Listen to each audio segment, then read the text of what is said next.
Hello प्यारे बच्चों, मेरा नाम है Renu Tayal, I am an IIT educator. और चलो आज अपना नेक्स्ट टॉपिक स्टार्ट करते हैं।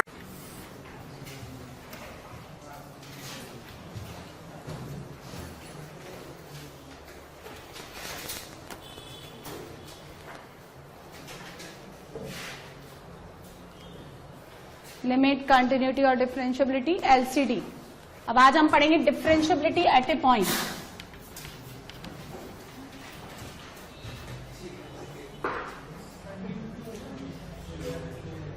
किसने किया?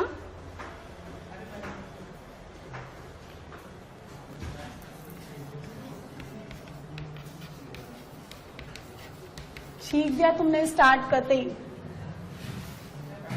Of a function at a point,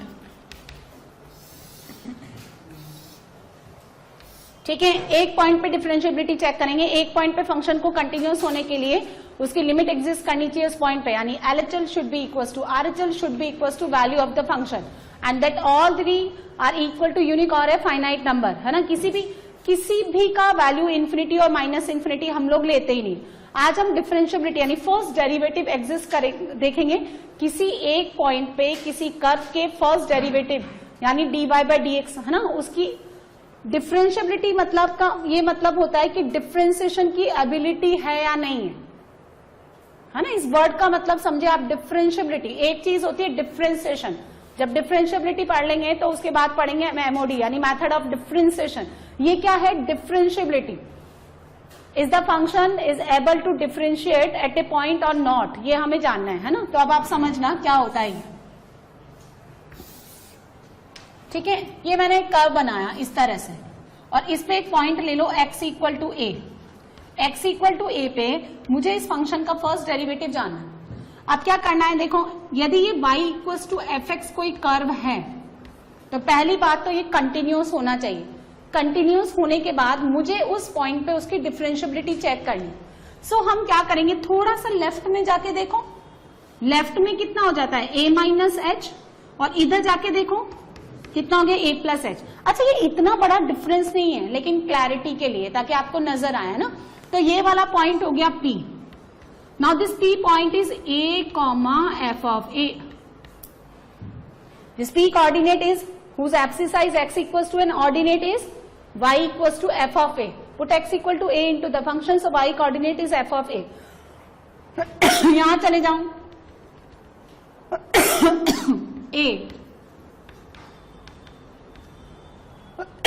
a minus H f of a minus H, और यहां चले जाएं आप तो ये पॉइंट कितना हो गया b, a plus H f of a plus H. तीन पॉइंट आपको क्लियरली नजर आ रहे हैं, ठीक है।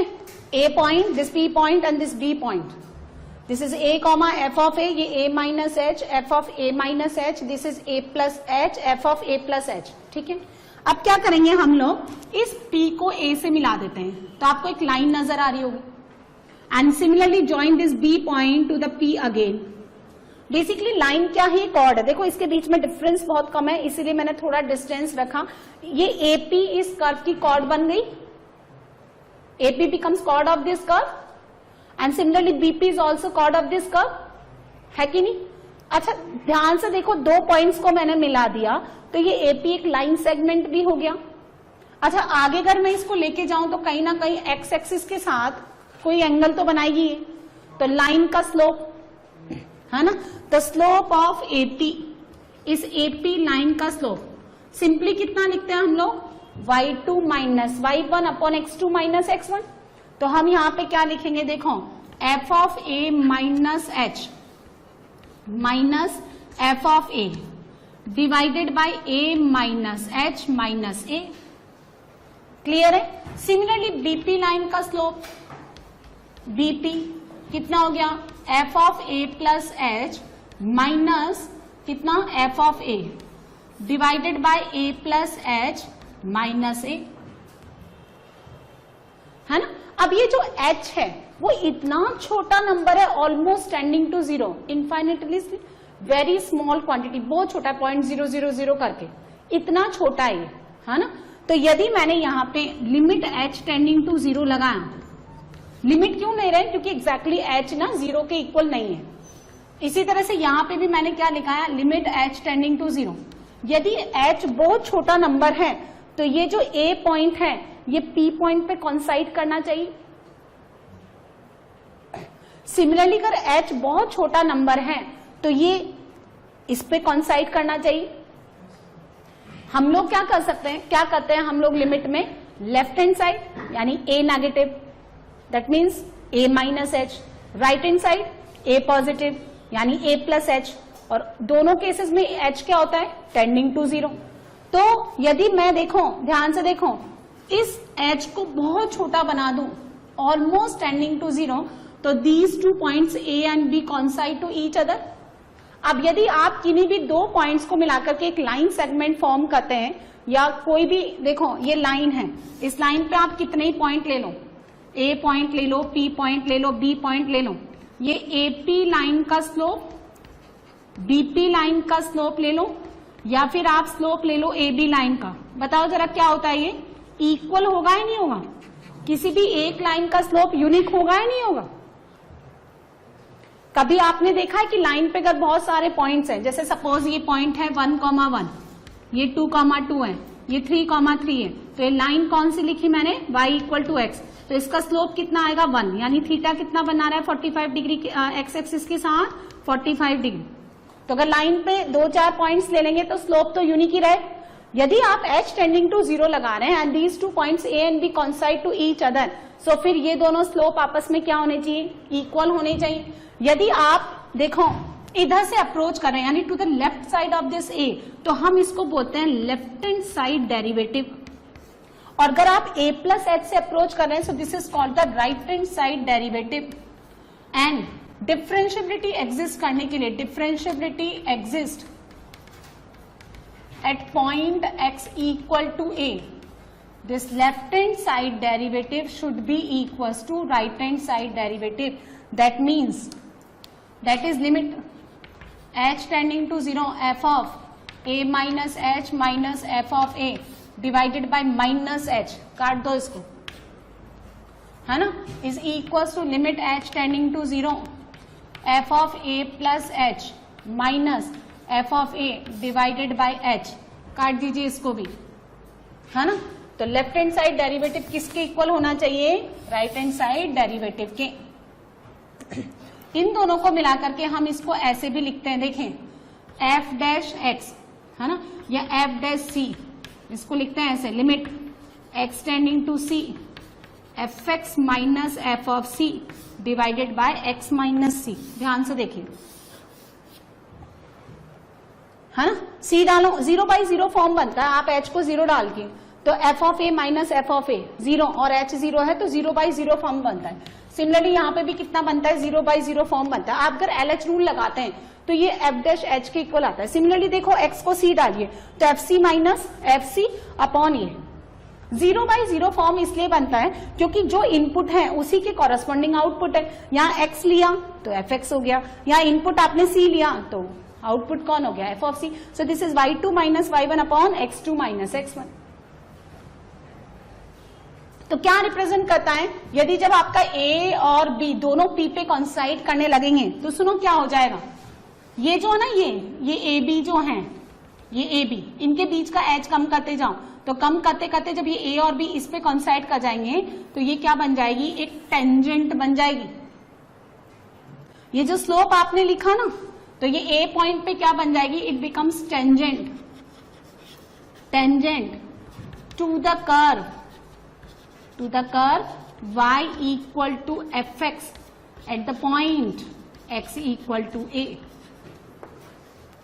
है ना। और आप पढ़ चुके हैं ऑलरेडी कि किसी भी कर्व के किसी पॉइंट पे खींचे गया टेंजेंट का स्लोप कितना होता है, f dash x dy by dx। और उस केस में ये इक्वेशन ऑफ टेंजेंट क्या हो गई, equation of tangent at p point a comma f of a। Basically tangent क्या है, लाइन की इक्वेशन ही तो है। तो लाइन की इक्वेशन होती है y माइनस y1, y1 कौन, f of a, dy by dx यानी f डैश x, कहाँ पे, p पॉइंट पे, into x minus a। That is y minus F of A, ठीक है, F dash A into X minus A. D Y by D X को function के form में क्या लिख सकते हैं, एफ डैश एक्स, और उसमें अगर आपने किस पॉइंट पे टेंजेंट चाहिए, इस पी पॉइंट पे, तो put X equal to A, so this becomes F dash A. तो एफ डैश ए क्या है, इस पी पॉइंट पे खींचे गए टेंजेंट का स्लोप, और ये टेंजेंट की इक्वेशन, और नॉर्मल का स्लोप कितना हो जाएगा, -1 अपॉन एफ डैश ए। यदि आपका फर्स्ट डेरिवेटिव टेंजेंट का स्लोप रिप्रेजेंट करता है, यानी m उसका स्लोप है, तो -1 upon m is the slope of the normal. अरे tangent and normal are the two lines perpendicular to, तो उनके स्लोप का मल्टीपल कितना होना चाहिए, -1।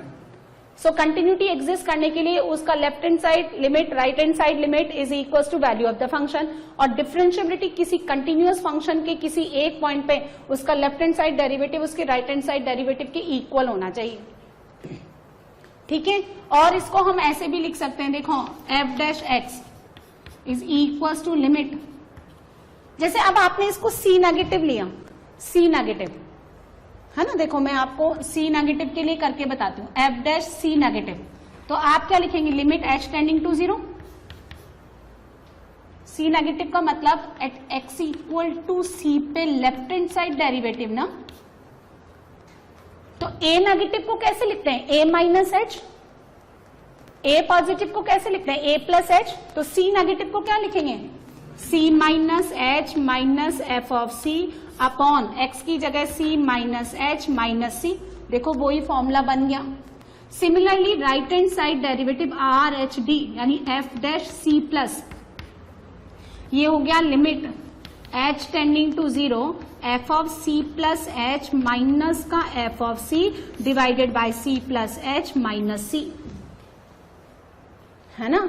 और एक और फॉर्मूला एफ डैश एक्स, इसको एक्स के फॉर्म में अगर आप लिखना चाहें तो limit H tending to 0 F of x plus H minus का क्या 0/0 बनाना है, तो एच को 0 डाला तो एफ एक्स बना, तो यहां पे क्या डालू, एफ एक्स या F H, F x put करूं या एफ एच पुट करूं, और डिवाइडेड बाय ये y2 माइनस y1, तो नीचे x2 माइनस x1 यानी x plus H minus x, कितना h या x, हाँ अरे 0/0 फॉर्म बनना चाहिए ना, कह तो रही हूं मैं।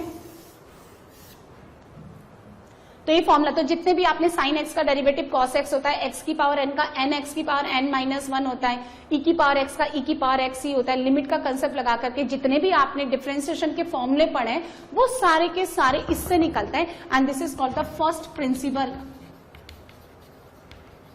Of differentiation, and this is also called AB initio method. तो डिफरेंशिएशन में जितने भी फॉर्मूले हैं उसको फर्स्ट प्रिंसिपल रूल से मैं आपको 2-4 जो भी है फॉर्मूले डिराइव करके बताऊंगी, बाकी जो हैं अभी तो हम डिफरेंशिएबिलिटी पढ़ेंगे ना कि डिफरेंशिएशन, यानी कौन कौन सा फंक्शन किसी पॉइंट पे डिफरेंशिएबल होने के लायक है या नहीं, यानी किसी पॉइंट पे किसी कर्व की डिफरेंशिएबिलिटी एग्जिस्ट करती है या नहीं करती है, पहले हम वो उसकी एबिलिटी चेक करेंगे, फिर बाद में नेक्स्ट चैप्टर में क्या पढ़ेंगे, डिफरेंशिएशन, है ना। Note down.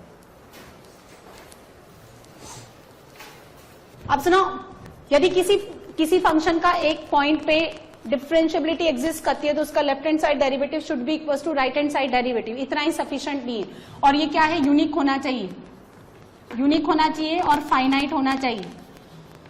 इसका मतलब अगर एंगल 90 डिग्री बने तो हम क्या उस पे टेंजेंट ड्रॉ नहीं कर सकते क्या, तो मेरी बात सुनो, यदि आपका किसी भी कर्व का किसी पॉइंट पे dy/dx इंफिनिटी आता है, इसका मतलब वो लाइन उस पॉजिटिव एक्सिस के साथ कितने एंगल पे इंक्लाइंड है, 90 डिग्री। इसका बेस्ट एग्जांपल क्या है, right angle triangle. Right angle triangle में दो साइड्स आपस में परपेंडिकुलर होती है नहीं होती है, तो उस केस में वो राइट एंगल ट्राइंगल भी एग्जिस्ट करता है, उसकी वो साइड भी एग्जिस्ट करती है, और यहाँ पे ये टेंजेंट भी एग्जिस्ट करेगी यदि यहाँ इन्फिनिटी बन गया तो। जैसे कोई भी कर्व है ना, जैसे मैंने ना एक कर्व ले लिया यहाँ पे साइन इनवर्स एक्स, ये साइन इनवर्स एक्स, ये -1, ये 0 और 1, और ये पॉइंट हो गया आपका 1,π/2, y equals to sine inverse x, है ना। दिस कोऑर्डिनेट इज 1 और ये कितना होता है, π/2 ही होता है ना, ये -π/2, तो दिस पॉइंट इज 1,π/2। अब अगर मैं इस पॉइंट पे इस पे टेंजेंट ड्रॉ करूं तो वो टेंजेंट तो एग्जिस्ट करेगी, लेकिन फंक्शन इस पॉइंट पे डिफरेंशिएबल नहीं है। आप मेरी बात समझे, ये ऐसे बनेगी। अब now this is called the vertical tangent because this line becomes perpendicular to the x axis, angle 90 degree. तो इसका dy बाई डी एक्स निकाले हम। साइन इनवर्स एक्स का होता है 1/√1 माइनस एक्स स्क्वायर। अब जब आप x को 1 डालें या -1 डालें, ये कितना जाएगा, इन्फिनिटी जाएगा ना, डिनोमिनेटर 0 हो गया।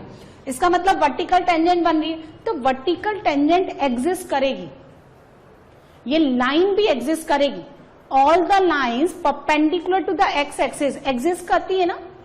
ये लाइन क्या आपको दिखाई नहीं दे रही क्या, ये parallel to y axis perpendicular to x axis exist कर रही है, लेकिन फंक्शन यानी साइन इनवर्स एक्स इस पॉइंट पे डिफरेंशिएबल नहीं है। That means differentiability does not exist, है ना।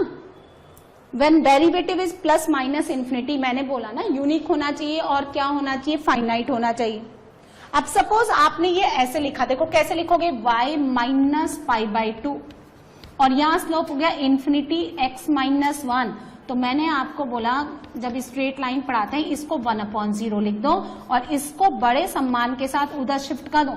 सो this will be x minus 1 equal to 0, यानी x इक्वल टू 1 लाइन है ये।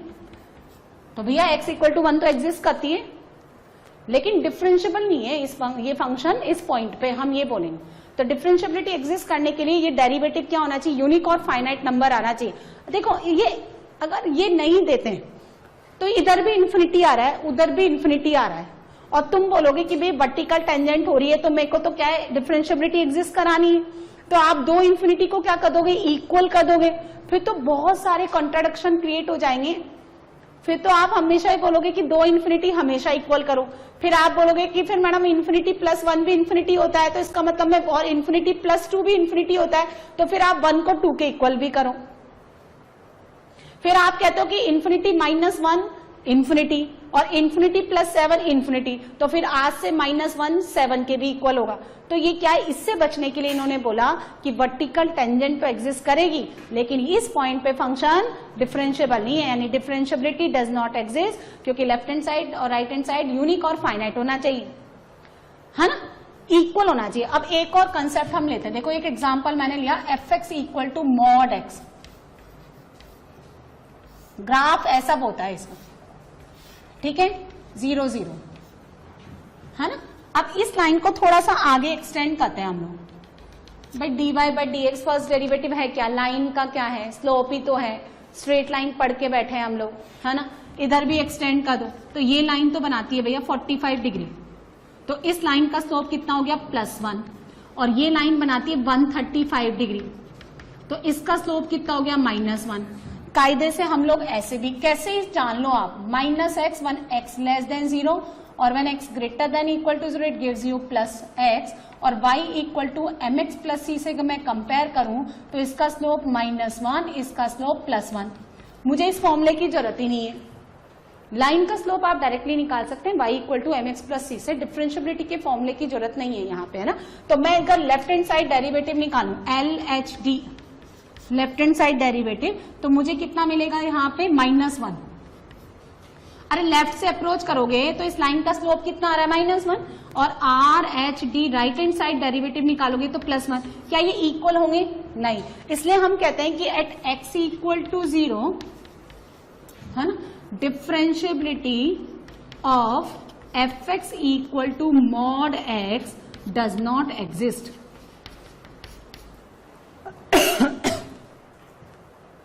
यानी 0 प्लस का स्लोप कितना आ रहा है +1, 0 माइनस के लिए स्लोप कितना आ रहा है -1, है ना। अब देखो अगर मैं ग्राफिकली ऑब्जर्व करना चाहूं तो ये फंक्शन कंटिन्यूअस है 0 पे, है ना, लेकिन ये अपना कॉर्नर निकाल रहा है। जब शार्प कॉर्नर निकलता है ना तो लेफ्ट हैंड साइड और right hand side derivative unique slope नहीं देते, इसलिए वो फंक्शन ना उस पॉइंट पे डिफरेंशिएबल नहीं होता। एक बात ये, अब मैंने कहा कि चलो 1% केसेस में फॉर्मूला तो लगाएंगे ना, ये फॉर्मूला हम 1% केसेस के लिए अप्लाई करना सीखें थोड़ा बहुत। आप ऐसे ही कैसे कि आपने लाइन का कंसेप्ट निकाल लिया, आप डायरेक्टली कर लो, इसको डिफरेंशिएट कर दो तो -1, इसको डिफरेंशिएट कर दो तो इसका डेरिवेटिव +1, कहाँ जरूरत पड़ी इस डब्बे की। y equal to mx plus c slope -1, इसका +1, फिर भी डब्बा नहीं चाहिए। वैसे ही दिख रहा है y equal to x, IIT की तैयारी कर रहे हैं, 45 डिग्री बनाता है, 10 45 सबको पता है, +1 135 बनाता है, 10 135 -1, डब्बे की अभी भी जरूरत नहीं पड़ी। फिर भी कभी कभार ये डब्बा मान लो आप, फिर बच्चा कहता है आपने कहीं यूज ही नहीं कराया, तो चलो सीख लेते हैं ना। अब लेफ्ट हैंड साइड डेरिवेटिव मुझे निकालना है। fx आपको दे रखा है mod x, ठीक है, तो मैं इसको ऐसे लिखूंगी, फॉर्मूला लगाएंगे, लिमिट h टेंडिंग टू 0, ठीक है, किस पे चाहिए, 0 पे, एट x इक्वल टू 0 पे। तो भैया देखो पहले तो अगर आप डायरेक्टली फॉर्मूला लिखना चाहो तो ऐसे लिखते हैं, f डैश x या c ले लो, f डैश c, तो ये होता है limit x tending to c fx minus fc divided by x minus c। अब मुझे क्या चाहिए, लेफ्ट हैंड साइड डेरिवेटिव चाहिए, किस पे, 0 पे, तो इसको लिख दो 0 नेगेटिव, तो लिमिट c की जगह 0 नेगेटिव, तो यहां लिख दो h टेंडिंग टू 0, यहां लिख दो f of 0 minus h, minus c की जगह 0, f of 0 upon minus h। देखो ये रहा ना, ये रहा है ना, तो ये क्या है, ये तो x इक्वल टू a पे है ना, at x equal to a पे, यानी ये क्या चीज है, ये है f डैश a नेगेटिव, और ये क्या चीज है, this is f dash a positive. अब a का वैल्यू कितना पुट कर दिया मैंने, 0, तो ये कितना हो गया, f डैश 0 नेगेटिव, जहां जहां a है वहां 0 डाल दो, तो कितना हो गया, f of 0 minus h minus f of 0 upon minus h। अच्छा जब आप 0 नेगेटिव ले रहे हैं तो फंक्शन x आएगा या माइनस x आएगा, अरे लेस देन 0 के लिए ऊपर वाला आएगा या नीचे वाला आएगा, ये fx है। अब इसमें f ऑफ माइनस h डाल दो, तो लिमिट h टेंडिंग टू 0 कितना हो जाएगा, h, f ऑफ 0 कितना है, 0, अरे f ऑफ 0 गधो, माइनस h कितना हो गया, कट कटा के -1, -1 है ना। और अगर मैं r h d निकालूं तो लिमिट यानी f डैश 0 प्लस क्या लिखेंगे, limit h tending to 0 f of 0 plus h minus f of 0 divided by h, तो लिमिट h टेंडिंग टू 0 कितना आएगा, प्लस x लेंगे या माइनस x लेंगे, तो h माइनस 0 अपॉन h कितना आ गया, +1। अब देखो अगर थोड़ा भी ठीक ठाक बच्चा है तो कहता है काहे यूज किया आपने, मेरे को तो पहले ही पता चल गया था कि 0 माइनस -1 देगा डेरिवेटिव, और 0 प्लस के लिए, तो फिर आप बेवकूफी के लाए ना, है ना। तो ये तो मैंने आपको जस्ट यूज करना बताया कि भैया ये फर्स्ट प्रिंसिपल होता है, अब बहुत पुराना हो गया ये तब लगाएं जब आपसे डेरिवेटिव नहीं बन रहा, ये फ्रैक्शनल पार्ट या GIF में आप डिफरेंशिएट ही नहीं कर पा रहे, तो आप ये बहुत रेयर केसेस में लगाएं। ये तो मैंने यूज करना बताया, इसको यूज कैसे करते हैं, क्योंकि आप जब डायरेक्ट कर लेते हो ना तो यूज करना नहीं आता। अच्छा एक और बार, वो जो डायरेक्ट वाला मेथड है ना वो बोर्ड में नहीं लगेगा, डिफरेंशिएबिलिटी बहुत फ्रीक्वेंटली पूछे जाने वाला टॉपिक है बोर्ड का, तो उसमें ये लगेगा। आप ऐसे नहीं कि भैया देख लो -1, इसका स्लोप +1, फिर आपने लाइन लिख दी और ये फॉर्मूला किलोमीटर्स तक भी नहीं लिखा आपने, दूर दूर तक इसका कोई नामो निशान ही नहीं है, ऐसा वहां बोर्ड में नहीं चलेगा, है ना। चलो नोट डाउन।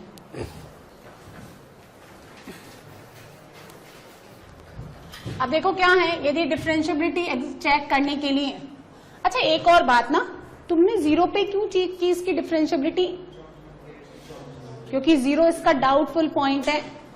आपको वो 6 पॉइंट अभी भी याद होना चाहिए, मॉड का क्रिटिकल पॉइंट, ठीक है। और आपने इसकी डिफरेंशिएबिलिटी 1 और -1 पे क्यों चेक की, क्योंकि डोमेन का बाउंड्री वैल्यू है, x कितना है इसका, -1 से 1। यदि कोई भी फंक्शन अपने डाउटफुल पॉइंट्स पे डिफरेंशिएबल है, दैट मीन्स वो अपने पूरे डोमेन के लिए क्या बनेगा, डिफरेंशिएबल।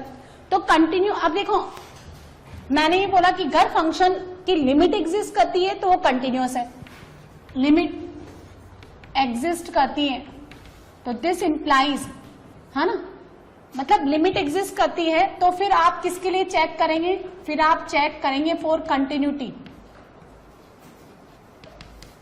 मतलब ये कोई जरूरी नहीं है कि लिमिट एग्जिस्ट करती है तो वो फंक्शन कंटिन्यूअस होगा ही होगा, लेकिन हाँ अगर कंटिन्यूअस है तो इसका मतलब ये क्या इंप्लाई करता है, लिमिट एग्जिस्ट करती है। तो देखो ऐसे लिखो, यदि डिफरेंशिएबल है, कोई फंक्शन डिफरेंशिएबल है तो दैट मीन्स वो क्या है, इंप्लाइड कंटिन्यूअस है, और कंटिन्यूअस है तो लिमिट एग्जिस्ट करेगी। आप देखो रिवर्स की बात करते हैं, कोई जरूरी नहीं है कि फंक्शन की लिमिट एग्जिस्ट करती है तो वो कंटिन्यूअस होगा, और कंटिन्यूअस है तो जैसे ये फंक्शन है 0 पे, ये क्या है, कंटिन्यूअस है ना, पर डिफरेंशिएबल तो नहीं। लेकिन हाँ अगर ये डिफरेंशिएबल होता है तो डेफिनेटली कंटिन्यूअस होता ही होता है, यानी रिवर्स तो ट्रू है, डिफरेंशिएबल है तो कंटिन्यूअस है, और कंटिन्यूअस है तो लिमिट एग्जिस्ट करती है। अब अगर लिमिट एग्जिस्ट करती है तो फिर आप कंटिन्यूटी चेक करेंगे, और फंक्शन कंटिन्यूअस है तो फिर आप डिफरेंशिएबिलिटी चेक करेंगे। यदि फंक्शन कंटिन्यूअस ही नहीं है तो यानी limit does not exist, and this implies continuity does not exist, and this also implies differentiability does not exist। ठीक है, अब सुनो, यदि कोई फंक्शन डिफरेंशिएबल चेक, आपको डिफरेंशिएबिलिटी किसी पॉइंट पे चेक करनी है तो वो फंक्शन कंटिन्यूअस होना जरूरी है। कैसे, देखो एफ डैश ए कितना होता है लिमिट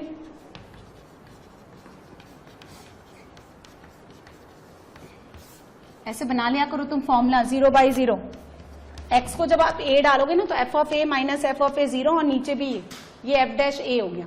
जहां पे ये वेरी करता है ना वो यहां होता है, जैसे मैंने लिखा एफ डैश एक्स है ना, या एफ डैश एच लिखा तो एक्स टेंडिंग टू एच हो जाएगा, या फिर आपने लिखा एफ डैश सी तो फिर एक्स टेंडिंग टू सी।